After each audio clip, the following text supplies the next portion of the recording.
Let's try this bad boy out. More carrots. Don't tear it. Let's mix the dough. About a cup of flour, 2 teaspoons of baking powder, about half a teaspoon of baking soda, about a tablespoon and a half of nutritional yeast, half teaspoon salt. You want to mix the dry ingredients before you can add the liquids. I don't know if you saw my last video, but I am using a few of the ingredients I purchased in that Whole Foods haul, one of which Ripple milk, another one's a daiya cheese, which I tried it and it is better than before, and the Follow Your Heart Parmesan. I'm gonna add a little bit of this on top. So let's add about equal parts dry to liquid. We'll go a little bit less than a cup. You want it a little bit thicker than the pancakes I made in my pancake video.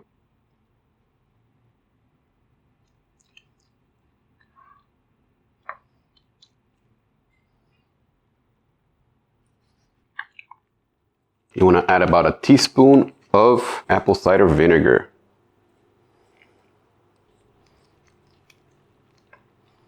About a tablespoon of olive oil.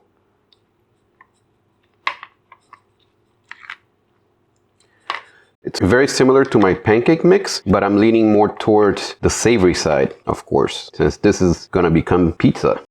It's still a bit thick, a little bit more milk.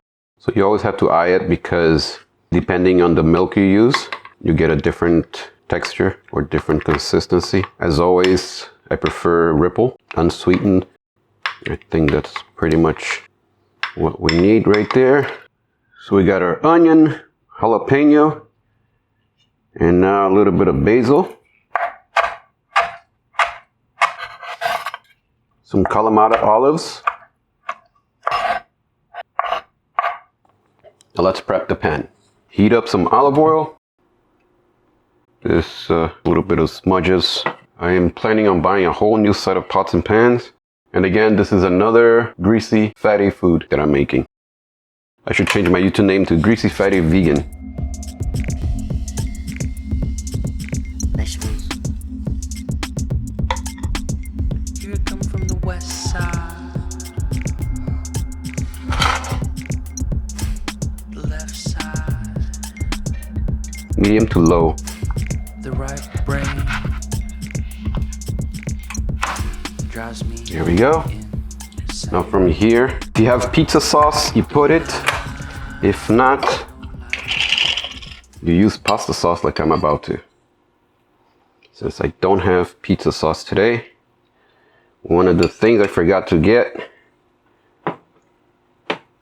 you can make your own, but I didn't have time. You want to add your cheese. Have the fire off for now. Put on your toppings.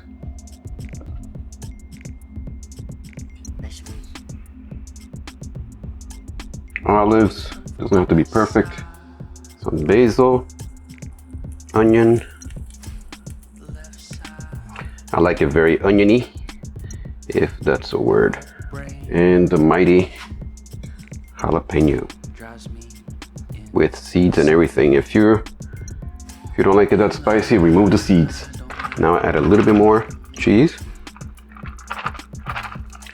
And I like to top it off with a little bit of the Follow Your Heart Parmesan. Just a little bit. Sprinkle in some oregano. You cover it up, put it on low, you center it.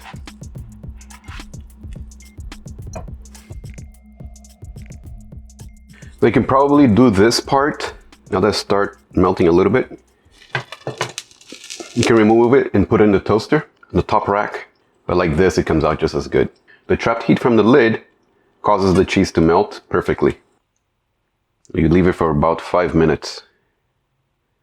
The good thing about the daiya cheese is that it melts just like regular cheese. Now look at me, advertising daiya. I used to hate it, but now it tastes pretty good. All right, so let's see. There we have it. Just look at that. The bottom is nice. You can see that. A friend of mine showed a video of somebody making this. It wasn't vegan. I recreated it vegan. Add some powdered garlic, even better. So let's cut it and have a little taste. I have the one with the jalapeno right in the middle. Let's try this bad boy out. For the thumbnail, I think I'll just use the whole pizza as a thumbnail. Really good. This is pretty damn amazing, I gotta tell you. See, the cheese is very melty. Vegetables. Vegetables. Here I come from the west side.